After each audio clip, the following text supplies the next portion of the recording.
भारत भूमि किसानों की भूमि है। भारत की आत्मा बसती है गाँव में, गाँव की आत्मा किसानों में, और ये दुर्भाग्य का विषय है। फिर वही पानी अमीरों के पास बहुत आसानी से पहुंचता है, लेकिन जिनकी जमीन हो यानी जिनकी खाल को उधेड़कर आपने मांदर बजाया, उन्हीं को आप कह रहे हैं कि मांदर की आवाज आपको नहीं सुननी है। बंगला में आप आइए, अभी भी चले जाइए, हमको लगता है हजारों लोग होंगे। देखिए, झारखंड में बजट सत्र चल रहा है और इस वक्त हमारे साथ जयराम महतो हैं। हम जयराम महतो से जानने की कोशिश करते हैं। जयराम दा, इस बार आप योजनाएं जो नहीं पहुंच रही है लोगों तक, उसको लेकर आपने सवाल उठाया कि पानी किसानों तक नहीं पहुंच रहा है। क्या मुद्दा है? क्यों आखिर हमारे जो किसान भाई हैं, विस्थापित भाई हैं, उन्हें उनकी ज़मीन पे काम होता है लेकिन उस योजना का लाभ सबसे लेट तक उनसे पहुँचता है? बिल्कुल, ये बहुत ही दुर्भाग्य का विषय है।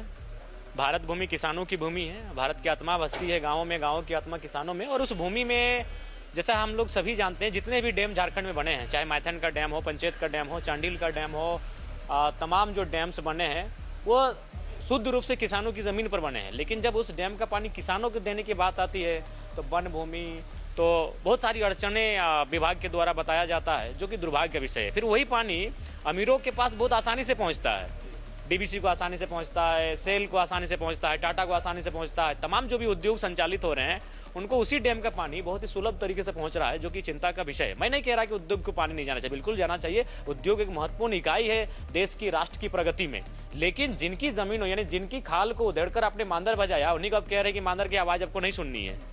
तो इसलिए मैंने ये मैंने बहुत महत्वपूर्ण सवाल किया था, और मंत्री जो विभाग के हैं उनका कहना था 29-30, मैंने कहा 27-28 में से पूर्ण किया जाए। जयराम दा, जेपीएससी में एज को लेकर काफी मैंने भी उसका सवाल उठा दिया है कि भाई कम से कम 2018, अभी राज्यपाल के अभिभाषण में भी बोलना है, उस पर भी हम लोग इस बात को फिर से रखेंगे। छात्रवृत्ति का मामला हो, जेपीएससी का मामला हो, इसे पुनः रखेंगे। 2018 कटअप होना चाहिए। अधिकतम आयु गणना की जो तिथि, ये मैंने स्पष्ट उठाया, चिट्ठी लिखकर दे दिया है, सामान हमने वितरण कर दिया था। देखिए, आपको फिर बता रहे, हम नहीं लेने से जाहिर सी बात है, वो तो या तो बंगला बंद होता है या तो फिर उनका कोई सहयोग लेता। आप अभी चले जाए। मैं सभी पत्रकार बंधुओं से कहूँगा, जब सेशन चलेगा आप मेरे बंगले से होकर आइए, वहाँ सामान्य लोग गए हैं। और यही नहीं, मैंने कोई विधायक का प्रोटोकॉल नहीं, वो हमारे शयन कक्ष तक, वो हमारे तमाम कक्षों में जाकर आप जाकर देख लीजिए। आम लोग जाकर वहाँ भी बैठे हैं, वहाँ मैंने आके ठहरे हुए हैं, रुके हुए हैं।